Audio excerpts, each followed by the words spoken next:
ನಮಸ್ಕಾರ ಸ್ನೇಹಿತರೆ, ನನ್ನ ಚಾನಲ್ಗೆ ನಿಮ್ಮೆಲ್ಲರಿಗೂ ಸ್ವಾಗತ. ಇವತ್ತಿನ ವಿಡಿಯೋದಲ್ಲಂತೂ ನಿಮಗೆ ಗೊತ್ತಾಗಿರುತ್ತೆ, ತಮ್ಮನೇಲಿ ನೋಡಿದ ತಕ್ಷಣವೇ ಇವತ್ತು ಸ್ಪೆಷಲ್ಲಾಗಿ ಯುಗಾದಿ ಹಬ್ಬಕ್ಕೆ ಮಾಡ್ತಿರುವಂತಹ ಅಡುಗೆಗಳು. ಯುಗಾದಿ ಹಬ್ಬ ಅಂದಮೇಲೆ ಜೋರಾಗಿ ಇರಬೇಕಲ್ವಾ. ನಮ್ಮ ಕರ್ನಾಟಕದಲ್ಲಿ ಯುಗಾದಿ ಹಬ್ಬಕ್ಕೆ ತುಂಬ ಮಹತ್ವವಿದೆ. ಅದರಲ್ಲಿ ಕೂಡ ಹಿಂದೂಗಳಿಗೆ ಯುಗಾದಿ ಹಬ್ಬ ಮೊದಲ ವರ್ಷದ ಹಬ್ಬ ಅಂತ ಹೇಳೋದ್ರಲ್ಲಿ ಸುಳ್ಳಾಗೋದಿಲ್ಲ. ಇವತ್ತಿನ ಸ್ಪೆಷಲ್ಲಾಗಿ ಸಿಹಿ ತಿಂಡಿಗಳನ್ನು ಮಾಡ್ತಾರೆ. ಅದರಲ್ಲಿ ಹೋಳಿಗೆ ತುಂಬ ಸ್ಪೆಷಲ್ಲಾಗಿ ಮಾಡ್ತಾರೆ. ಹೋಳಿಗೆ ಜೊತೆಗೆ ಸ್ವಲ್ಪ ಅಡುಗೆಗಳನ್ನು ಕೂಡ ನಾನು ಈ ವಿಡಿಯೋದಲ್ಲಿ ತೋರಿಸ್ಕೊಡ್ತಾ ಇದ್ದೀನಿ. ಯುಗಾದಿ ಹಬ್ಬಕ್ಕೆ ಸ್ಪೆಷಲ್ಲಾಗಿ ನಾನಿಲ್ಲಿ ಟೋಟಲಾಗಿ 14 ಬಗೆಯ ಅಡುಗೆಗಳನ್ನು ಮಾಡಿದ್ದೀನಿ. ಅದರಲ್ಲಿ ಕೂಡ ಒಂದೊಂದು ಅಡುಗೆಗಳಿಗೂ ಕೂಡ ಒಂದೊಂದು ಮಹತ್ವವಿದೆ. ಈ ಬೇಸಿಗೆಗಾಲದಲ್ಲಿ ಯುಗಾದಿ ಹಬ್ಬದಲ್ಲಿ ತಂಪಾಗಿರೋದಕ್ಕೆ ಮಜ್ಜಿಗೆ ಆಗಿರ್ಬೋದು, ಕೋಸಂಬರಿ ಆಗಿರ್ಬೋದು, ಪಲ್ಯಗಳಾಗಿರ್ಬೋದು, ನೈವೇದ್ಯಕ್ಕಾಗಿ ಇಡೋದಕ್ಕೆ ಹೋಳಿಗೆ ಆಗಿರ್ಬೋದು, ಎಲ್ಲವೂ ಕೂಡ ಸ್ಪೆಷಲ್ಲಾಗಿ ಇದೆ. ಹಾಗೆ ಈ ವಿಡಿಯೋನ ಕಂಪ್ಲೀಟಾಗಿ ನೋಡಿ. ನನ್ನ ಚಾನಲ್ನ ಸಬ್ಸ್ಕ್ರೈಬ್ ಮಾಡ್ಕೊಳೋದನ್ನು ಮಾತ್ರ ಮರಿಬೇಡಿ. ಯುಗಾದಿ ಹಬ್ಬ ಈಗ ಕಳೆದರೂ ಯುಗಾದಿ ಮತ್ತೆ ಮರಳಿ ಬರಲಿದೆ ಅಂತ ಹೇಳ್ತಾರೆ. ಹಾಡುಗಳೆಲ್ಲ ಇದ್ದಾವೆ. ಹಾಗೆ ಈ ಒಂದು ಹಬ್ಬದಲ್ಲಿ ಕೂಡ ಅಷ್ಟೇ, ಯುಗಾದಿ ಹಬ್ಬದಲ್ಲಿ ಸಿಹಿ ತಿಂಡಿಗಳನ್ನು ಮಾಡಿ ಮನೆ ಮಂದಿ ಎಲ್ಲ ಕುಂತು ತಿಂತಾರೆ, ಎಣ್ಣೆ ಸ್ನಾನ ಮಾಡ್ತಾರೆ, ಎಲ್ಲರೂ ಕೂಡ ವಿಶ್ ಮಾಡ್ಕೊತಾರೆ. ಒಂದು ಒಳ್ಳೆಯ ಹಬ್ಬವನ್ನು ಒಂದು ಒಳ್ಳೆಯ ಅಡುಗೆ ಜೊತೆಗೆ ಬಡಿಸಿ ತಿಂದು ಖುಷಿಯಾಗಿರುವುದೇ ಈ ಯುಗಾದಿ ಹಬ್ಬದ ಸ್ಪೆಷಲ್. ಹಾಗಿದ್ರೆ ಬನ್ನಿ, ಈ ವಿಡಿಯೋದಲ್ಲಿ ನಾನು ಎಷ್ಟು ಬಗೆಯ ಅಡುಗೆಗಳನ್ನು ಮಾಡಿದ್ದೀನಿ ಅಂತೇಳಿ ಕಂಪ್ಲೀಟಾಗಿ ತೋರಿಸ್ತೀನಿ. ಈ ವಿಡಿಯೋನ ಮಿಸ್ ಮಾಡದೆ ನೋಡೋದನ್ನು ಮಾತ್ರ ಮರಿಬೇಡಿ. ಫಸ್ಟಿಗೆ ನೋಡಿ, ನಾನಿಲ್ಲಿ ಹೋಳಿಗೆನ ಮಾಡ್ತಾಯಿದ್ದೀನಿ. ಹಾಗಿದ್ರೆ ಬನ್ನಿ, ತಡ ಮಾಡದೆ ಹೋಳಿಗೆ ಯಾವ ರೀತಿ ಮಾಡೋದು ಅಂತ ಈ ವಿಡಿಯೋದಲ್ಲಿ ತೋರಿಸ್ಕೊಡ್ತಾ ಇದ್ದೀನಿ.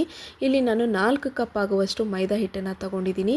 ನೀವಿಲ್ಲಿ ಮೈದಾ ಹಿಟ್ಟು ಬದಲು ಗೋಧಿ ಹಿಟ್ಟನ್ನು ಕೂಡ ಬಳಸ್ಬೋದು. ಆದರೆ ಇಲ್ಲಿ ಮೈದಾ ಹಿಟ್ಟು ಬಳಸೋದ್ರಿಂದ ತುಂಬ ಸ್ಮೂತಾಗಿರುತ್ತೆ. ರಾತ್ರಿ ಇಡೀ ಇಟ್ಟರು ಕೂಡ ಮೆತ್ತಗೆ ಮೃದುವಾಗೇ ಇರುತ್ತೆ. ಹಾಗಾಗಿ ನಾನಿಲ್ಲಿ 4 ಕಪ್ ಆಗುವಷ್ಟು ಮೈದಾ ಹಿಟ್ಟನ್ನು ಆ್ಯಡ್ ಮಾಡ್ಕೊತಾ ಇದ್ದೀನಿ.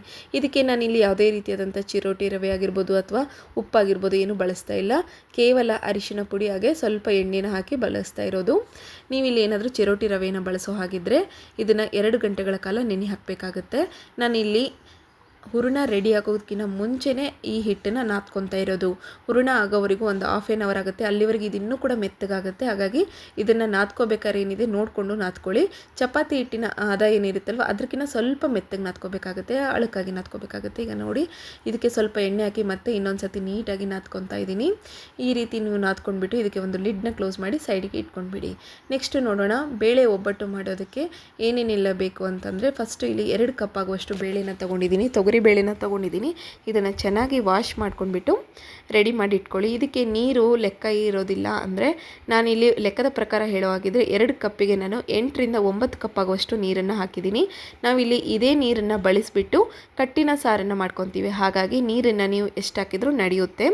ನೆಕ್ಸ್ಟ್ ಇದಕ್ಕೆ ಸ್ವಲ್ಪ ಅರಿಶಿನ ಹಾಕ್ಕೊಂಡ್ಬಿಟ್ಟು ಮೇಲ್ಗಡೆ ಸ್ವಲ್ಪ ಎಣ್ಣೆ ಹಾಕ್ಕೊಳ್ಳಿ. ಎಣ್ಣೆ ಹಾಕೋದ್ರಿಂದ ಏನಾಗುತ್ತೆ ಅಂತಂದರೆ ನೀರು ಹೊರಗಡೆ ಬರೋದಿಲ್ಲ. ಕುಕ್ಕರ್ ಸೀಟಿದ ನೀರು ಏನಿರುತ್ತಲ್ವ ಅದು ಹೊರಗಡೆ ಬರೋದಿಲ್ಲ. ಹಾಗಾಗಿ ನಾನಿಲ್ಲಿ ಎಣ್ಣೆ ಸ್ವಲ್ಪ ಹಾಕಿದ್ದೀನಿ.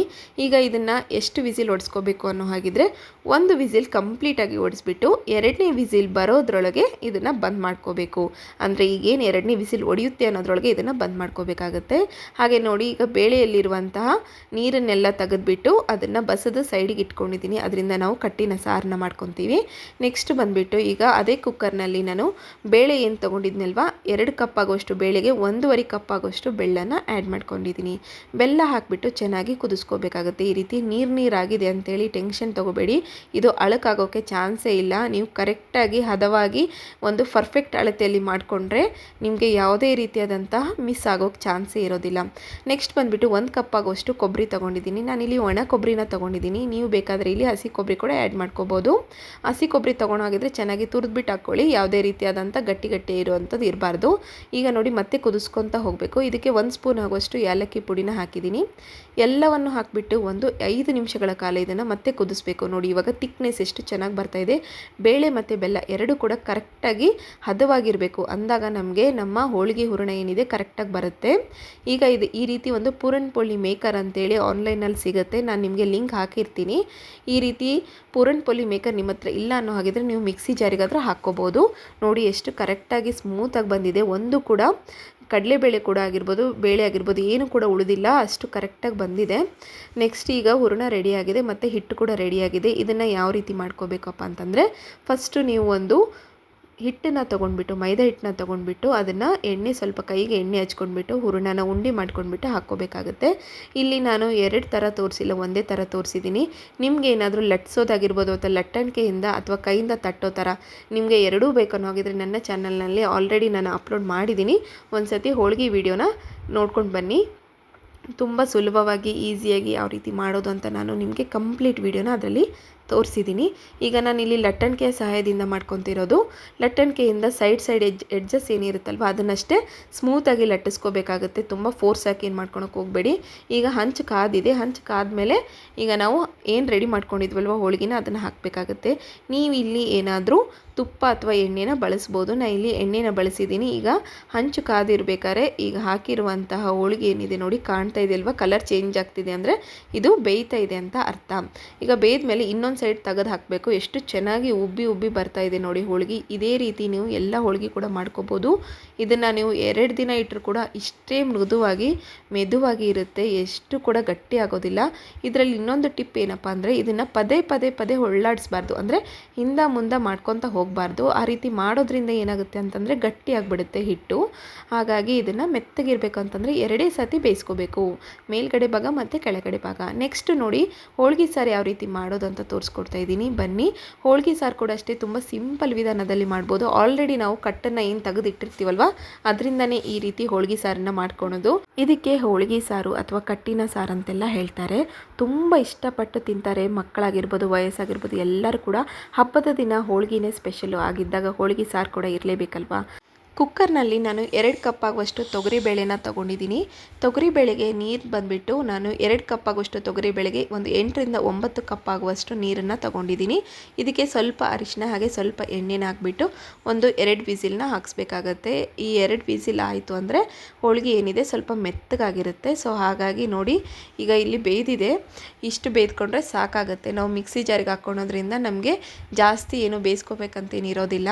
ನೆಕ್ಸ್ಟ್ ನೋಡಿ ಇದ್ರ ಕಟ್ಟೇನಿದೆ ನೋಡಿ ಅದನ್ನು ಕೂಡ ತೆಗೆದು ತೋರಿಸ್ತಾ ಇದ್ದೀನಿ. ನೀರೇನಿದೆ ರೆಡಿಯಾಗಿದೆ, ಸಿಕ್ಕಿದೆ. ಈಗ ಇದನ್ನು ನಾವು ಇದಕ್ಕೆ ಎಷ್ಟು ನೀರು ಬೇಕು, ಎಷ್ಟು ಕ್ವಾಂಟಿಟಿ ಬೇಕು ಅನ್ನೋದು ಕೂಡ ನಾನು ಈ ಪಾತ್ರೆಯಲ್ಲಿ ಹಾಕಿ ತೋರಿಸ್ಕೊಡ್ತಾ ಇದ್ದೀನಿ. ಈ ಕಟ್ಟನ್ನು ನಾವು ರೆಡಿ ಮಾಡ್ಕೊಂಡ್ಮೇಲೆ ಇದಕ್ಕೆ ನಾನು ಕರೆಕ್ಟಾಗಿ 2 ರಿಂದ 3 ಗ್ಲಾಸ್ ಆಗೋಷ್ಟು ನೀರನ್ನು ಆ್ಯಡ್ ಮಾಡ್ಕೋಬೋದು. ಈ ಒಂದು ಗಟ್ಟಿ ತಿಕ್ನೆಸ್ ಬೇಕು ಅನ್ನೋ ಆಗಿದ್ರೆ ನೀವು 2 ಗ್ಲಾಸ್ನ ಆ್ಯಡ್ ಮಾಡ್ಕೊಳ್ಳಿ. ನಿಮಗೆ ಇಲ್ಲ ಸ್ವಲ್ಪ ತೆಳುವಾಗಿ ಬೇಕು ಅನ್ನೋ ಆಗಿದ್ರೆ 3 ಗ್ಲಾಸ್ ಆಗೋಷ್ಟು ನೀರನ್ನು ಆ್ಯಡ್ ಮಾಡ್ಕೋಬೋದು. ನೆಕ್ಸ್ಟ್ ಬಂದುಬಿಟ್ಟು ಆ ಕಟ್ಟಿನ ಒಳಗಡೆ ನಾನು ಹುಣಸೆ ರಸ ಮತ್ತು ಸ್ವಲ್ಪ ಕರಿಬೇವು ಹಾಕಿ ಒಂದು ಸೈಡಿಗೆ ಕುದಿಯೋಕೆ ಇಟ್ಟಿದ್ದೀನಿ. ನೆಕ್ಸ್ಟ್ ಇಲ್ಲಿ ಮಸಾಲನ ರೆಡಿ ಮಾಡ್ಕೊಳ್ಳೋಣ. ಈ ಮಸಾಲಕ್ಕೆ ನಾನಿಲ್ಲಿ ಮೆಂತೆ ಮತ್ತು ಧನಿಯಾ ಹಾಗೆ ಜೀರಿಗೆ ಸ್ವಲ್ಪ ಕರಿಮೆಣಸು ಇವೆಲ್ಲವನ್ನು ಹಾಕಿ ಚೆನ್ನಾಗಿ ಡ್ರೈ ರೋಸ್ಟ್ ಮಾಡ್ಕೊತಾ ಇದ್ದೀನಿ. ಇಲ್ಲಿ ಯಾವುದೇ ರೀತಿಯಾದಂಥ ಎಣ್ಣೆ ಬಳಸಲಾರ್ದೇ ಡ್ರೈ ರೋಸ್ಟ್ ಮಾಡ್ಕೊಂಡಿರೋದು.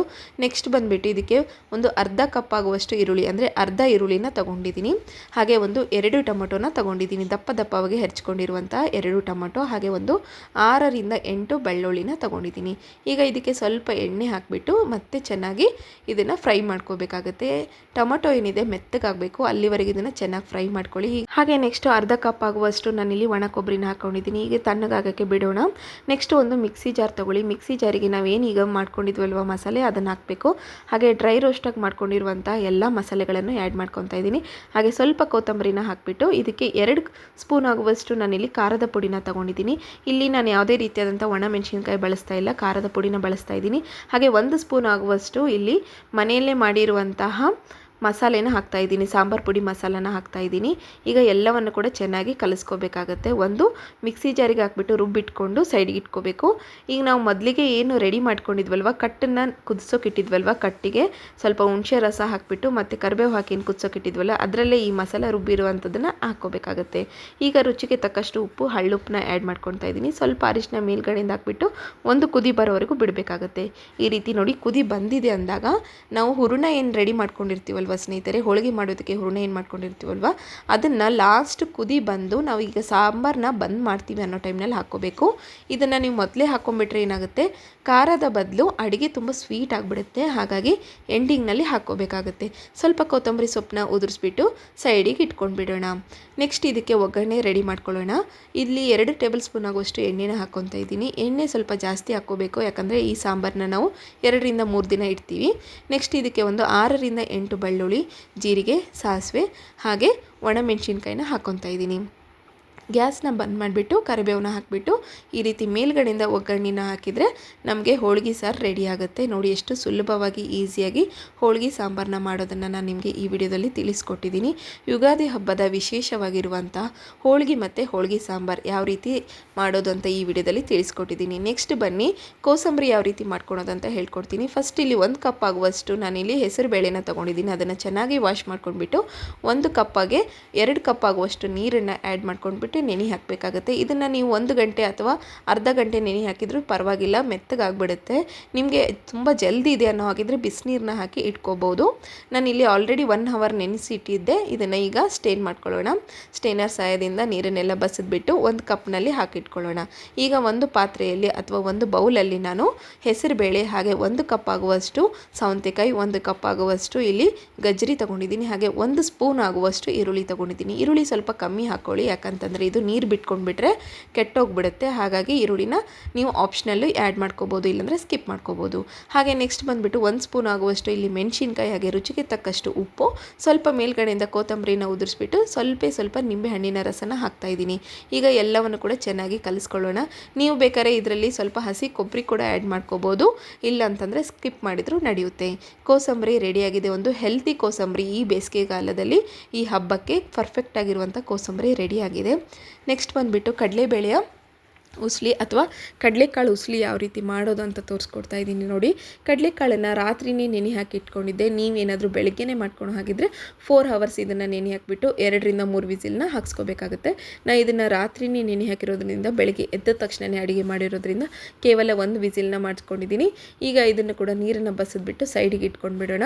ಇದಕ್ಕೆ 1 ಟೇಬಲ್ ಸ್ಪೂನ್ ಆಗುವಷ್ಟು ಎಣ್ಣೆನ ಹಾಕ್ಕೊತಾ ಇದ್ದೀನಿ. 1 ಟೇಬಲ್ ಸ್ಪೂನ್ ಆಗುವಷ್ಟು ಎಣ್ಣೆಗೆ ಜೀರಿಗೆ ಮತ್ತು ಸಾಸಿವೆ ಚಟ್ಪಟ್ ಅನ್ನಬೇಕು. ಅರ್ಧ ಟೇಬಲ್ ಸ್ಪೂನ್ ಆಗುವಷ್ಟು ಜೀರಿಗೆ ಸಾಸಿವೆ ಹಾಕಿದ್ದೀನಿ. ಹಾಗೆ ಸ್ವಲ್ಪ ಕರಿಬೇವನ್ನ ಹಾಕಿಬಿಟ್ಟು ಇಲ್ಲಿ 1 ಟೇಬಲ್ ಸ್ಪೂನ್ ಆಗುವಷ್ಟು ನಾನು ಹಸಿಮೆಣಸಿನ್ಕಾಯಿನ ತೊಗೊಂಡಿದ್ದೀನಿ. ಆಲ್ರೆಡಿ ಹಸಿಮೆಣಸಿನ್ಕಾಯಿ ಪೇಸ್ಟನ್ನು ನಾನು ರೆಡಿ ಮಾಡಿ ಇಟ್ಕೊಂಡಿದ್ದೆ. ನಿಮಗೇನಾದರೂ ಈ ರೀತಿ ಬೇಡ ಅನ್ನೋ ಹಾಗಿದ್ರೆ 2 ರಿಂದ 3 ಮೆಣಸಿನ್ಕಾಯಿನ ಉದ್ದಗೆ ಕಟ್ ಮಾಡಿ ಕೂಡ ಹಾಕ್ಕೋಬೋದು. ನೆಕ್ಸ್ಟ್ ಇಲ್ಲಿ ಅರಿಶಿನ ಹಾಕ್ಕೊತಾ ಇದ್ದೀನಿ. ಒಂದು ಅರ್ಧ ಟೇಬಲ್ ಸ್ಪೂನ್ ಆಗುವಷ್ಟು ಸಣ್ಣ ಉಪ್ಪನ್ನ ಹಾಕ್ತಾಯಿದ್ದೀನಿ. ಪುಡಿ ಉಪ್ಪನ್ನ ಕೂಡ ಆ್ಯಡ್ ಮಾಡ್ಕೊತಾ ಇದ್ದೀನಿ. ಈಗ ಎಲ್ಲ ಕೂಡ ಎಣ್ಣೆಯಲ್ಲಿ ಚೆನ್ನಾಗಿ ಫ್ರೈ ಆದಮೇಲೆ ಸ್ವಲ್ಪ ನಾವು ರೆಡಿ ಮಾಡಿ ಇಟ್ಕೊಂಡಿರುವಂಥ ಕಡಲೆಕಾಳು ಏನಿದೆ ಅದನ್ನು ಹಾಕ್ತಾಯಿದ್ದೀನಿ. ಕಡಲೆಕಾಳು ಹಾಕಿಬಿಟ್ಟು ಎಣ್ಣೆ ಮತ್ತು ಉಪ್ಪು ಅರಿಶಿನ ಎಲ್ಲವೂ ಕೂಡ ಚೆನ್ನಾಗಿ ಮಿಕ್ಸ್ ಆಗೋವರೆಗೂ ಇದನ್ನು ನಾವು ಫ್ಲೇಮ್ನ ಕಮ್ಮಿ ಇಟ್ಕೊಂಡು ಚೆನ್ನಾಗಿ ಬೇಯಿಸ್ಕೋಬೇಕಾಗುತ್ತೆ. ಬೇಯಿಸ್ಕೊಂಡ್ಮೇಲೆ ಇದಕ್ಕೆ 1 ಕಪ್ ಆಗುವಷ್ಟು ನಾನಿಲ್ಲಿ ಒಣ ಕೊಬ್ಬರಿನ ಹಾಕ್ಕೊತಾ ಇದ್ದೀನಿ. ಹಸಿ ಕೊಬ್ಬರಿ ಅಥವಾ ಒಣ ಕೊಬ್ಬರಿ ಯಾವುದಾದ್ರೂ ಹಾಕ್ಕೋಬೋದು, ಆಪ್ಷನಲ್ಲು. ನೆಕ್ಸ್ಟ್ ಬಂದುಬಿಟ್ಟು ಈಗ ಕೊತ್ತಂಬರಿ ಮೇಲ್ಗಡೆಯಿಂದ ಉದುರಿಸ್ಬಿಟ್ರೆ ಕಡಲೆಕಾಳು ಉಸ್ಲಿ ರೆಡಿ ಆಗಿದೆ. ನೋಡಿದ್ರಲ್ಲ ಎಷ್ಟು ಸುಲಭವಾಗಿ ಮಾಡ್ಕೋಬೋದು ಅಂತ. ಹಾಗೆ ನೆಕ್ಸ್ಟ್ ಪಲ್ಯ ಏನಪ್ಪ ಅಂತಂದರೆ ಬೀನ್ಸ್ ಪಲ್ಯ ಯಾವ ರೀತಿ ಮಾಡೋದು ಅಂತ ಕೂಡ ನಾನು ಈ ವಿಡಿಯೋದಲ್ಲಿ ತೋರಿಸ್ಕೊಡ್ತಾ ಇದ್ದೀನಿ. ಫಸ್ಟು ಬೀನ್ಸನ್ನು ಚೆನ್ನಾಗಿ ತೊಳೆದ್ಬಿಟ್ಟು ಒಂದು ಕುದಿ ಬರೋವರೆಗೂ ಬಿಡಬೇಕಾಗತ್ತೆ. ಈಗ ಒಂದು ಕುದಿ ಆಗಿದೆ. ಇದನ್ನು ಕೂಡ ನಾನು ಶೋಧಿಸ್ಕೊಂಡು ಇಟ್ಕೊತೀನಿ. ನೆಕ್ಸ್ಟ್ ಇದಕ್ಕೆ 1 ಟೇಬಲ್ ಸ್ಪೂನ್ ಆಗುವಷ್ಟು ಎಣ್ಣೆನ ಹಾಕ್ಕೊತಾ ಇದ್ದೀನಿ. ಜೀರಿಗೆ ಮತ್ತು ಸಾಸಿವೆ ಚಟ್ಪಟ್ ಅನ್ನಬೇಕು. ಚಟ್ಪಟ್ ಅಂದಮೇಲೆ ಇದಕ್ಕೆ ಸ್ವಲ್ಪ ಕರಿಬೇವು ಕೂಡ ಆ್ಯಡ್ ಮಾಡ್ಕೋಬೇಕಾಗತ್ತೆ. ನೋಡಿ ಕರಿಬೇವು ಕೂಡ ಹಾಕಿದ್ದೀನಿ. ಜೀರಿಗೆ ಸಾಸಿವೆ ಕರಿಬೇವು ಎಲ್ಲವೂ ಕೂಡ ಎಣ್ಣೆಯಲ್ಲಿ ಚೆನ್ನಾಗಿ ಫ್ರೈ ಆದಮೇಲೆ ದೇವರ ನೈವೇದ್ಯಕ್ಕಾಗಿ ಮಾಡುವ ಹಾಗಿದ್ದರೆ ನೀವಿಲ್ಲಿ ಯಾವುದೇ ರೀತಿಯಾದಂಥ ಈರುಳ್ಳಿ ಮತ್ತು ಬೆಳ್ಳುಳ್ಳಿ ಬಳಸಲಾರದೆ ಮಾಡ್ಕೋಬೋದು. ನಾನಿಲ್ಲಿ ಈರುಳ್ಳಿ ಬೆಳ್ಳುಳ್ಳಿ ಎರಡನ್ನೂ ಕೂಡ ಬಳಸ್ತಾ ಇಲ್ಲ. ನೆಕ್ಸ್ಟ್ ಇದಕ್ಕೆ ಸ್ವಲ್ಪ 1 ಟೇಬಲ್ ಸ್ಪೂನ್ ಆಗುವಷ್ಟು ಮೆಣಸಿನ್ಕಾಯಿ ಹಾಗೆ ಸ್ವಲ್ಪ ಅರಿಶಿನ ಹಾಕಿ ಒಂದು ಅರ್ಧ ಟೇಬಲ್ ಸ್ಪೂನ್ ಆಗುವಷ್ಟು ಉಪ್ಪನ್ನು ಆ್ಯಡ್ ಮಾಡ್ಕೊಂಡ್ಬಿಟ್ಟು ಎಣ್ಣೆಯಲ್ಲಿ ಚೆನ್ನಾಗಿ ಇವೆಲ್ಲವನ್ನು ಕೂಡ ಫ್ರೈ ಮಾಡ್ಕೋಬೇಕು. ಹಸಿ ವಾಸನೆ ಹೋಗಬೇಕು. ಹಾಗಾಗಿ ಮೆಣಸಿನ್ಕಾಯಿ ಹಸಿ ವಾಸನೆ ಹೋಗೋವರೆಗೂ ಚೆನ್ನಾಗಿ ಫ್ರೈ ಮಾಡ್ಕೊಳ್ಳಿ. ಈಗ ನಾವು ಏನು ಬೇಯಿಸಿಟ್ಕೊಂಡು ಇರುವಂತಹ ಬೀನ್ಸ್ ಏನಿದೆ ಅದು ರೆಡಿ ಆಗಿದೆ. ಈಗ ಅದನ್ನು ಕೂಡ ಇದರಲ್ಲಿ ಹಾಕಿಬಿಟ್ಟು ಚೆನ್ನಾಗಿ ಕಲಿಸ್ಕೋಬೇಕಾಗುತ್ತೆ. ಇದಕ್ಕೆ ನಾನು ಒಂದು ಅರ್ಧ ಕಪ್ ಆಗುವಷ್ಟು ಒಣ ಕೊಬ್ಬರಿನ ಆ್ಯಡ್ ಮಾಡ್ಕೊತಾ ಇದ್ದೀನಿ. ಅರ್ಧ ಕಪ್ ಆಗುವಷ್ಟು ಒಣ ಕೊಬ್ಬರಿ ಆದರೆ ಸಾಕಾಗುತ್ತೆ. ನೋಡಿ ಇವಾಗ ಇದನ್ನು ಇನ್ನೊಂದು 5 ನಿಮಿಷಗಳ ಕಾಲ ಬೇಯಿಸ್ಕೊಂಡ್ಬಿಟ್ರೆ ಮುಗಿದು ಹೋಯಿತು. ಬೀನ್ಸ್ ಪಲ್ಯ ಕೂಡ ರೆಡಿ ಆಗುತ್ತೆ. ಈಗ ಮೇಲ್ಗಡೆಯಿಂದ ಸ್ವಲ್ಪ ಕೊತ್ತಂಬರಿನ ಉದುರಿಸ್ಕೋಬೇಕು. ಈ ರೀತಿ ಮಾಡ್ಕೊಳ್ಳಿ, ತುಂಬ ಇಷ್ಟಪಟ್ಟು ತಿಂತಾರೆ ಮನೆಯಲ್ಲಿ. ಹಬ್ಬದ ಅಡುಗೆಗಳು ಕ್ವಿಕ್ಕಾಗಿ 1 ಅವರ್ ಒಳಗಡೆನೇ ಈ ಎಲ್ಲ ಪಲ್ಯಗಳು ಕೂಡ ರೆಡಿ ಆಗುತ್ತೆ. ಅದ್ರ ಜೊತೆಗೆ ಹೋಳಿಗೆ ಕೂಡ ಆಗುತ್ತೆ. ನೋಡಿ ರೆಡಿ ಆಗಿದೆ. ಇವಾಗ ಇದನ್ನು ಕೂಡ ನಾನು ಮಾಡಿ ಸೈಡಿಗೆ ಇಟ್ಕೊಂಡಿದ್ದೀನಿ. ನೆಕ್ಸ್ಟ್ ನೋಡೋಣ ಮತ್ತೆ ಇನ್ನೊಂದು ಪಲ್ಯ. ಸ್ಪೆಷಲ್ಲಾಗಿ ಈ ಒಂದು ಉತ್ತರ ಕರ್ನಾಟಕದಲ್ಲಿ ಯಾವುದೇ ಹಬ್ಬ ಇರಲಿ ಬದನೆಕಾಯಿ ಇಲ್ಲಾಂದರೆ ನಡೆಯೋದಿಲ್ಲ. ನಿಮಗೆ ಬದನೆಕಾಯಿ ಎಣ್ಗಾಯಿ ಮಾಡೋಕ್ಕೆ ಟೈಮ್ ಇಲ್ಲ ಅನ್ನೋರು ಬದನೆಕಾಯಿ ಪಲ್ಯ ಕ್ವಿಕ್ಕಾಗಿ ಸಿಂಪಲ್ಲಾಗಿ ಮಾಡ್ಕೋಬೋದು. ನಾನಿಲ್ಲಿ ಬದನೆಕಾಯಿನ ಕಟ್ ಮಾಡಿ ಉಪ್ಪು ಹಾಕಿರುವಂಥ ನೀರಿನಲ್ಲಿ ಹಾಕಿ ಇಟ್ಕೊತಾ ಇದ್ದೀನಿ. ಮೇಲ್ಗಡೆ ಕಲರ್ ಏನಿದೆ ಚೇಂಜ್ ಆಗೋದಿಲ್ಲ. ಹಾಗಾಗಿ ಉಪ್ಪು ನೀರಿನಲ್ಲಿ ಇದನ್ನು ನೆನೆ ಹಾಕಿ ಇಟ್ಕೋಬೇಕು. ಇಲ್ಲಿ 2 ಟೇಬಲ್ ಸ್ಪೂನ್ ಆಗುವಷ್ಟು ಎಣ್ಣೆನ ತಗೊಂಡಿದ್ದೀನಿ. ಜೀರಿಗೆ ಮತ್ತು ಸಾಸಿವೆ ಎರಡೂ ಕೂಡ ಚಟ್ಪಟ್ ಅನ್ನಬೇಕು. ಎರಡೂ ಕೂಡ ಚಟ್ಪಟ್ ಅಂದಮೇಲೆ ನಾನಿಲ್ಲಿ 1 ಕಪ್ ಆಗುವಷ್ಟು ಈರುಳ್ಳಿನ ತಗೊಂಡಿದ್ದೀನಿ. ಹಾಗೆ ಸ್ವಲ್ಪ ಕರಿಬೇವು ಹಾಕ್ಕೋಬೇಕು. ಈರುಳ್ಳಿ ಏನಿದೆ ಕಲರ್ ಚೇಂಜ್ ಆಗೋವರೆಗೂ, ಕಂದು ಬಣ್ಣಕ್ಕೆ ಬರೋವರೆಗೂ ಇದನ್ನು ಫ್ರೈ ಮಾಡ್ಕೋಬೇಕಾಗತ್ತೆ. ಇಲ್ಲಿ ಯಾವುದೇ ರೀತಿಯಾದಂಥ ನೀರು ಹಾಕ್ಲಾರ್ದೇ ಎಣ್ಣೆಯಲ್ಲೇ ಚೆನ್ನಾಗಿ ಈರುಳ್ಳಿ ಮತ್ತು ಟೊಮೆಟೊನ ಫ್ರೈ ಮಾಡ್ಕೋಬೇಕು. ಸಣ್ಣ 2 ಗಾತ್ರದ ಟೊಮೆಟೊನ ತಗೊಂಡಿದ್ದೀನಿ. ಅದನ್ನು ಸ್ವಲ್ಪ ದಪ್ಪ ದಪ್ಪವಾಗಿ ಕಟ್ ಮಾಡ್ಕೊಂಡಿದ್ದೀನಿ.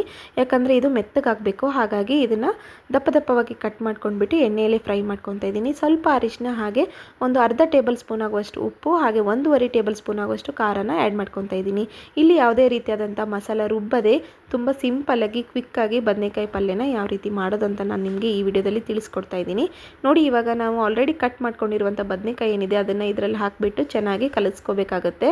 ಈಗ ಕಲಿಸಿದ ಮೇಲೆ ಇದಕ್ಕೆ ಚಹಾ ಕುಡಿಯೋ ಕಪ್ ಇರುತ್ತಲ್ವ, ಆ ಕಪ್ಪಿನಿಂದ 1 ಗ್ಲಾಸ್ ಆಗುವಷ್ಟು ನೀರನ್ನು ಹಾಕಿಬಿಟ್ಟು ಫ್ಲೇಮ್ನ ಹೈ ಇಟ್ಕೊಂಡ್ಬಿಟ್ಟು ಚೆನ್ನಾಗಿ ಕುದಿಸ್ಕೋಬೇಕು. ನೋಡಿ, ಇವಾಗ ಕುದ್ದಿದೆ ಕರೆಕ್ಟಾಗಿ. ಈ ರೀತಿ ಮೆತ್ತಗೆ ಬೇಯ್ದುಬಿಟ್ರೆ ಸಾಕಾಗುತ್ತೆ ನಮಗೆ. ಈ ರೀತಿ ಆದರೆ ಸಾಕು. ಇಲ್ಲಿ ಯಾವುದೇ ರೀತಿಯಾದಂಥ ಎಕ್ಸ್ಟ್ರಾ ಮಸಾಲೆಗಳೇನೂ ಹಾಕ್ತಾಯಿಲ್ಲ. ಖಾರ, ಉಪ್ಪು, ಅರಿಶಿನ ಬಿಟ್ಟರೆ ಮತ್ತೇನೂ ಹಾಕಿಲ್ಲ. ನೆಕ್ಸ್ಟ್ ನೋಡಿ, ಕೊತ್ತಂಬರಿ ಮೇಲ್ಗಡೆಯಿಂದ ಉದುರಿಸ್ಕೊಂಡ್ಬಿಟ್ರೆ ಬದನೆಕಾಯಿ ಪಲ್ಯ ರೆಡಿ ಆಯಿತು. ನೆಕ್ಸ್ಟ್ ನೋಡಿ, ಯುಗಾದಿ ಹಬ್ಬಕ್ಕೆ ಸ್ಪೆಷಲ್ ಆಗಿರುವಂತಹ ಈ ಒಂದು ಹುಳಿ ಚಿತ್ರಾನ್ನನ ನಾವು ಮಾಡಲೇಬೇಕು. ತುಂಬ ಇಷ್ಟಪಟ್ಟು ತಿಂತಾರೆ ಎಲ್ಲರೂ ಕೂಡ. ಯುಗಾದಿ ಹಬ್ಬದ ಸ್ಪೆಷಲ್ಲಾಗಿ ಮಾವಿನಕಾಯಿ ಚಿತ್ರಾನ್ನ ಅಥವಾ ಹುಳಿ ಚಿತ್ರಾನ್ನನ ಮಾಡೇ ಮಾಡ್ತಾರೆ. ಇಲ್ಲಿ ಅನ್ನನ ತಗೊಂಡಿದ್ದೀನಿ, ಅಂದರೆ ಮಾಡಿ ಇಟ್ಕೊಂಡಿರುವಂಥ ಸ್ಟೀಮ್ ರೈಸ್ ಏನಿದೆ ಅದನ್ನು ತಗೊಂಡಿದ್ದೀನಿ. ಹಾಗೆ ಇದಕ್ಕೆ ಒಂದು ನಿಂಬೆ ಗಾತ್ರದಷ್ಟು ಹುಣಸೆಹಣ್ಣನ್ನು ನಾನು ರಸ ತೆಗೆದು ಸೈಡಿಗೆ ಇಟ್ಕೊಂಡಿದ್ದೀನಿ. ಈಗ 1 ಟೇಬಲ್ ಸ್ಪೂನ್ ಆಗುವಷ್ಟು ಎಣ್ಣೆಗೆ ಜೀರಿಗೆ ಮತ್ತು ಸಾಸಿವೆ, ಹಾಗೆ 1 ಸ್ಪೂನ್ ಆಗುವಷ್ಟು ನಾನಿಲ್ಲಿ ಕಡಲೆಬೇಳೆ, ಹಾಗೆ 1 ಸ್ಪೂನ್ ಆಗುವಷ್ಟು ಉದ್ದಿನಬೇಳೆನ ತಗೊಂಡಿದ್ದೀನಿ. ಎಲ್ಲವೂ ಕೂಡ ಎಣ್ಣೆಯಲ್ಲಿ ಚೆನ್ನಾಗಿ ಫ್ರೈ ಆಗಬೇಕು. ಅದಾದಮೇಲೆ 2 ಟೇಬಲ್ ಸ್ಪೂನ್ ಆಗುವಷ್ಟು ನಾನಿಲ್ಲಿ ಶೇಂಗಾನ ತಗೊಂಡಿದ್ದೀನಿ. ಎಲ್ಲವೂ ಕೂಡ ಎಣ್ಣೆಯಲ್ಲಿ ಫ್ರೈ ಆಗೋವರೆಗೂ ನಾವು ಫ್ಲೇಮ್ನ ಕಮ್ಮಿ ಇಟ್ಕೊಂಡೆ ಕಲರ್ ಚೇಂಜ್ ಮಾಡ್ಕೋಬೇಕಾಗತ್ತೆ, ಇಲ್ಲ ಅಂತಂದರೆ ಸೀದೋಗ್ಬಿಡುತ್ತೆ. ನೆಕ್ಸ್ಟ್ ಬಂದುಬಿಟ್ಟು 2 ಒಣ ಮೆಣಸಿನ್ಕಾಯಿ ತೊಗೊಂಡಿದ್ದೀನಿ. ಬ್ಯಾಡಿಗೆ ಮೆಣಸಿನ್ಕಾಯಿ ಹಾಕಿಬಿಟ್ಟು ಕರಿಬೇವನ್ನ ಹಾಕಿದ್ದೀನಿ. ಹಾಗೆ ಸ್ವಲ್ಪ ರುಚಿಗೆ ತಕ್ಕಷ್ಟು ಉಪ್ಪು. ರೈಸ್ನಲ್ಲಿ ಆಲ್ರೆಡಿ ಉಪ್ಪು ಇರೋದ್ರಿಂದ ಉಪ್ಪು ನೋಡಿ ಹಾಕ್ಕೊಳ್ಳಿ. ಒಂದು ಅರ್ಧ ಟೇಬಲ್ ಸ್ಪೂನ್ ಆಗೋಷ್ಟು ಉಪ್ಪು ಹಾಕ್ಕೊಂಡ್ರೆ ಸಾಕಾಗುತ್ತೆ. ಹಾಗೆ ಇಲ್ಲಿ ಅರಿಶಿನ ಆ್ಯಡ್ ಮಾಡ್ಕೊಂಡಿದ್ದೀನಿ. ಅರಿಶಿನ ಮತ್ತು ಉಪ್ಪು ಹಾಕಿದ ಮೇಲೆ ನಾವು ಆಲ್ರೆಡಿ ಏನು ರಸ ತೆಗೆದು ಇಟ್ಕೊಂಡಿದ್ವಲ್ಲ ಹುಣಸೆಹಣ್ಣಿನ ರಸನ ಅದನ್ನು ಹಾಕ್ತಾಯಿದ್ದೀನಿ. ಇದು ತಿಕ್ಕಾಗಬೇಕು. ಹುಣಸೆಹಣ್ಣಿನ ರಸ ಏನಿದೆ ಶೋಧಿಸ್ಕೊಂಡು ಇಟ್ಕೊಂಡಿರೋದು ತಿಕ್ಕಾಗಬೇಕು. ಅಲ್ಲಿವರೆಗೂ ನಾವು ಇದನ್ನು ಚೆನ್ನಾಗಿ ಕುದಿಸ್ಕೋಬೇಕಾಗತ್ತೆ. ಒಂದು ಕುದಿ ಬಂದು ತಿಕ್ಕು ಬಂದ ತಕ್ಷಣವೇ ನಾವು ರೈಸ್ನ ಆ್ಯಡ್ ಮಾಡ್ಕೋಬೇಕು. ಈ ರೀತಿ ರೈಸ್ನ ಆ್ಯಡ್ ಮಾಡ್ಕೊಂಡ್ಬಿಟ್ಟು ಚೆನ್ನಾಗಿ ಕಲಿಸ್ಕೋಬೇಕಾಗತ್ತೆ. ನಿಮ್ಮ ಹತ್ರ ಏನಾದರೂ ಹುಣಸೆ ಹಣ್ಣಿನ ಬದಲು ಮಾವಿನಕಾಯಿ ಇತ್ತಂದರೆ ಮಾವಿನಕಾಯಿ ಚಿತ್ರಾನ್ನ ಮಾಡ್ಕೋಬೋದು. ಮೇಲ್ಗಡೆ ಲೇಯರ್ನ ತೆಗೆದುಬಿಟ್ಟು ತುರಿದ್ಬಿಟ್ಟು ಹುಣಸೆ ಹಣ್ಣಿನ ಬದಲು ನೀವು ಅಲ್ಲಿ ಏನಿದೆ ಮಾವಿನಕಾಯಿನ ಹಾಕ್ಕೊಂಡ್ಬಿಟ್ರೆ ಮಾವಿನಕಾಯಿ ಚಿತ್ರಾನ್ನ ರೆಡಿ ಆಗುತ್ತೆ. ಯುಗಾದಿ ಹಬ್ಬದ ಸ್ಪೆಷಲ್ ಆಗಿರುವಂತಹ ಈ ಹುಣಸೆ ಹಣ್ಣಿನ ಈ ಒಂದು ಹುಳಿ ಚಿತ್ರಾನ್ನ ರೆಡಿ ಆಗಿದೆ ನೋಡಿ. ನೆಕ್ಸ್ಟ್ ನೋಡೋಣ, ಈ ಎಲ್ಲ ಅಡುಗೆಗಳು ಮಾಡಿದ್ದೀವಿ ಅಂದಮೇಲೆ ವಡೆ ಇರಲಿಲ್ಲ ಅಂದರೆ ಹೇಗೆ ಹೇಳಿ ನೋಡಿ ಸ್ನೇಹಿತರೆ.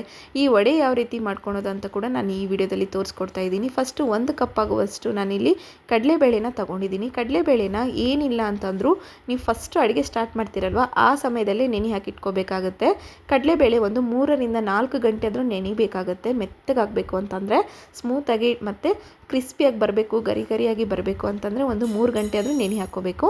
ಈಗ ನೋಡಿ, ಕಡಲೆಬೇಳೆ ನೆನೆದಿದೆ, ನಾನು ನಿಮಗೆ ತೋರಿಸಿದ್ದೀನಿ. ಕಡಲೆಬೇಳೆ ಚೆನ್ನಾಗಿ ಗರಿ ಗರಿಯಾಗಿ ಬರಬೇಕು ಅಂತಂದರೆ ಅದರಲ್ಲಿ ಯಾವುದೇ ರೀತಿಯಾದಂಥ ನೀರು ಇರಬಾರ್ದು. ನೀರನ್ನು ಬಸಿದ್ಬಿಟ್ಟು ಸೈಡಿಗೆ ಇಟ್ಕೊಂಡಿದ್ದೀನಿ. ನೆಕ್ಸ್ಟ್ ಬಂದುಬಿಟ್ಟು 4 ಮೆಣಸಿನ್ಕಾಯಿ, ಹಾಗೆ ಇಲ್ಲಿ ಹಸಿ ಮೆಣಸಿನ್ಕಾಯಿ 4, ಹಾಗೆ ಒಂದಿಷ್ಟು ಹಸಿ ಶುಂಠಿ, ಒಂದು ಸ್ವಲ್ಪ ಬೆಳ್ಳುಳ್ಳಿ, ಹಾಗೆ ಸ್ವಲ್ಪ ಪುದೀನ, 1 ಸ್ಪೂನ್ ಆಗುವಷ್ಟು ಜೀರಿಗೆ, ಒಂದು ಅರ್ಧ ಸ್ಪೂನ್ ಆಗುವಷ್ಟು ಅಜ್ವೈನು, ಹಾಗೆ ಕೊತ್ತಂಬರಿ ಎಲ್ಲವನ್ನು ಹಾಕಿ ತರಿಯಾಗಿ ರುಬ್ಕೋಬೇಕು. ನೋಡಿದ್ರಲ್ಲ, ಈ ರೀತಿ ತರಿಯಾಗಿ ರುಬ್ಬಿರೋದನ್ನು ಸೈಡಿಗೆ ಇಟ್ಕೊಂಡ್ಬಿಟ್ಟು ಅದರಲ್ಲೇ ನಾವು ಕಡಲೆಬೇಳೆನ ಹಾಕ್ಕೋಬೇಕಾಗತ್ತೆ. ಕಡಲೆಬೇಳೆನ ಈ ರೀತಿ ಹಾಕಿಬಿಟ್ಟು ಇನ್ನು ಉಳಿದಿದ್ದನ್ನು ಸೈಡಿಗೆ ಇಟ್ಕೊಂಡ್ಬಿಡೋಣ. ಇದನ್ನು ಕೂಡ ನಾವು ನೀರು ಹಾಕ್ಲಾರ್ದೇ ತರಿಯಾಗಿ ರುಬ್ಕೋಬೇಕಾಗತ್ತೆ. ಜಾಸ್ತಿ ಮೆತ್ತಗೆ ಹಿಟ್ಟು ಥರ ಏನು ಬೇಕಾಗೋದಿಲ್ಲ, ಜಸ್ಟ್ ತರಿಯಾಗಿ ರುಬ್ಕೊಂಡ್ರೆ ಸಾಕಾಗುತ್ತೆ. ಈಗ ನೋಡಿ, ತರಿಯಾಗಿ ರುಬ್ಕೊಂಡಿರುವಂತಹ ಕಡಲೆ ಏನಿದೆ ಅದನ್ನು ಮಿಕ್ಸಿ ಜಾರಿಂದ ಒಂದು ಪಾತ್ರೆಗೆ ಹಾಕ್ತಾ ಇದ್ದೀನಿ.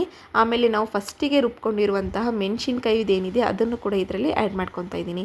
ಕಡಲೆಬೇಳೆನ ಸ್ವಲ್ಪ ಉಳಿಸಿದ್ನಲ್ವ ಅದನ್ನು ಇದರಲ್ಲಿ ಹಾಕೋದ್ರಿಂದ ಗರಿ ಗರಿಯಾಗಿ ಬರುತ್ತೆ, ಟೇಸ್ಟ್ ಚೆನ್ನಾಗಿರುತ್ತೆ. ನೀವು ಎಷ್ಟು ಹೊತ್ತು ತಿಂದರೂ ಕೂಡ ನಿಮ್ಗೆ ಇನ್ನೂ ತಿನ್ಬೇಕಂತ ಆಸೆ ಆಗುತ್ತೆ, ಅಷ್ಟು ಚೆನ್ನಾಗಿ ಬರುತ್ತೆ. ಹಾಗೆ ಇಲ್ಲಿ 1.5 ಟೇಬಲ್ ಸ್ಪೂನ್ ಆಗುವಷ್ಟು ಉಪ್ಪನ್ನು ಆ್ಯಡ್ ಮಾಡ್ಕೊಂಡಿದ್ದೀನಿ. 1 ಕಪ್ ಆಗುವಷ್ಟು ಈರುಳ್ಳಿ, ಸಣ್ಣದಾಗಿ ಕಟ್ ಮಾಡ್ಕೊಂಡಿರುವಂಥ 1 ಕಪ್ ಈರುಳ್ಳಿ, ಹಾಗೆ ಇಲ್ಲಿ ಒಂದು ಅರ್ಧ ಕಪ್ ಆಗುವಷ್ಟು ಸಬ್ಬಸ್ಗಿನ ಹಾಕ್ಕೊತಾ ಇದ್ದೀನಿ. ನೀಟಾಗಿ ತೊಳೆದ್ಬಿಟ್ಟು ಸಬ್ಬಸ್ಗಿ ಸೊಪ್ಪನ್ನು ಕೂಡ ಆ್ಯಡ್ ಮಾಡ್ಕೊತಾ ಇದ್ದೀನಿ. ನೀವು ಇಲ್ಲಿ ಸಬ್ಬಸ್ಗಿನ ಹೆಚ್ಚು ಕಮ್ಮಿ ಮಾಡ್ಕೋಬೋದು. ಸಬ್ಬಸ್ಗಿ ಜಾಸ್ತಿ ಹಾಕಿದರೆ ಈಸಾಗುತ್ತೆ, ಹಾಗಾಗಿ ನೋಡ್ಕೊಂಡು ಹಾಕ್ಕೊಳ್ಳಿ. ಸ್ವಲ್ಪ ಕೊತ್ತಂಬರಿ ಕೂಡ ಹಾಕಿದ್ದೀನಿ. ಇವಾಗ ಕೊತ್ತಂಬರಿನ ಮೇಲ್ಗಡೆಯಿಂದ ಹಾಕ್ಬಿಟ್ಟು ಚೆನ್ನಾಗಿ ಒಂದ್ಸತಿ ನೀವು ನಿಮ್ಮ ಕೈಯಿಂದನೇ ನೀಟಾಗಿ ಕಲಿಸ್ಕೊಳ್ಳಿ. ನೋಡಿ ಈ ರೀತಿ ಬರಬೇಕು. ಇದರಲ್ಲಿ ಯಾವುದೇ ರೀತಿಯಾದಂಥ ನೀರನ್ನು ಮಾತ್ರ ಮಿಕ್ಸಿ ಜಾರಿಗೆ ಹಾಕೋಕ್ಕೆ ಹೋಗಬೇಡಿ. ನೆಕ್ಸ್ಟ್ ಇಲ್ಲಿ ಎಣ್ಣೆನ ಕಾಯಿಸೋಕೆ ಇಡೋಣ. ಎಣ್ಣೆ ಕಾದ ನಂತರ ಒಂದೊಂದೇ ಆಗಿ ವಡೆಗಳನ್ನು ಬಿಟ್ಕೊತಾ ಹೋಗಬೇಕು. ಎಣ್ಣೆ ಇವಾಗ ಕಾದಿದೆ. ನೆಕ್ಸ್ಟ್ ನೋಡಿ ನಾನು ನಿಮಗೆ ಮೊದಲೇ ಮಾಡಿಟ್ಟಿದ್ನಲ್ವ, ಅದನ್ನು ಯಾವ ರೀತಿ ಮಾಡ್ಕೋಬೇಕು ವಡೆನ ತೋರಿಸ್ಕೊಡ್ತಾ ಇದ್ದೀನಿ. ನಿಮಗೆ ಈ ರೀತಿ ಕೈಗೆ ಅಂಟಬಾರ್ದು ಅಂದರೆ ಕೈಗೆ ಸ್ವಲ್ಪ ಎಣ್ಣೆನ ಹಾಕ್ಕೊಂಡ್ಬಿಟ್ಟು ನೀವಿಲ್ಲಿ ಒಂದೊಂದೇ ವಡೆಗಳನ್ನು ಬಿಟ್ಕೋಬೋದು. ನಾನಿಲ್ಲಿ ಆಲ್ರೆಡಿ 4-5 ವಡೆಗಳನ್ನು ರೆಡಿ ಮಾಡ್ಕೊಂಡ್ಬಿಟ್ಟು ಸೈಡಿಗೆ ಇಟ್ಕೊಂಡಿದ್ದೆ. ಯಾಕಂದರೆ ಎಣ್ಣೆ ಕಾದ ನಂತರ ಸ್ಪೀಡಾಗಿ ಹಾಕೋಕ್ಕಾಗುತ್ತೆ. ಒಂದೊಂದೇ ಮಾಡ್ಕೊಂಡು ಕುಂತ್ರೆ ಟೈಮ್ ವೇಸ್ಟ್ ಆಗುತ್ತೆ, ಹಾಗೆ ಎಣ್ಣೆ ಕೂಡ ವೇಸ್ಟ್ ಆಗುತ್ತೆ, ಗ್ಯಾಸ್ ಕೂಡ ವೇಸ್ಟ್ ಆಗುತ್ತೆ. ಸೊ ನೀವು ಮೊದಲಿಗೆ ನೀವು ಒಂದು 4-5 ವಡೆಗಳನ್ನು ಒಂದು ಪ್ಲೇಟ್ನಲ್ಲಿ ಹಾಕಿ ರೆಡಿ ಮಾಡಿ ಇಟ್ಕೊಂಡ್ಬಿಡಿ. ಒಂದೊಂದೇ ಬಿಟ್ಕೊತಾ ಹೋದಂಗೆ ನಿಮಗೆ ಟೈಮ್ ಕೂಡ ಸೇವ್ ಆಗುತ್ತೆ. ನೋಡಿ ಇವಾಗ ರೆಡಿಯಾಗಿದೆ. ಗರಿ ಆದಂಥ ವಡೆ ಎಷ್ಟು ಸುಲಭವಾಗಿ ಈಸಿಯಾಗಿ ಮಾಡ್ಕೋಬೋದು. ಈ ಫ್ಲೇಮ್ನ ಕಮ್ಮಿ ಇಟ್ಕೊಂಡು ಚೆನ್ನಾಗಿ ಇದನ್ನು ಹುರ್ಕೋಬೇಕಾಗುತ್ತೆ, ಎಣ್ಣೆಯಲ್ಲಿ ಫ್ರೈ ಮಾಡ್ಕೋಬೇಕಾಗುತ್ತೆ, ಇಲ್ಲಾಂದರೆ ಒಳಗಡೆ ಭಾಗ ಬೇಯೋದಿಲ್ಲ. ನೋಡಿದ್ರಲ್ಲ ಎಷ್ಟು ಸುಲಭವಾಗಿ ಮಾಡ್ಕೋಬೋದು ಅಂತೇಳಿ.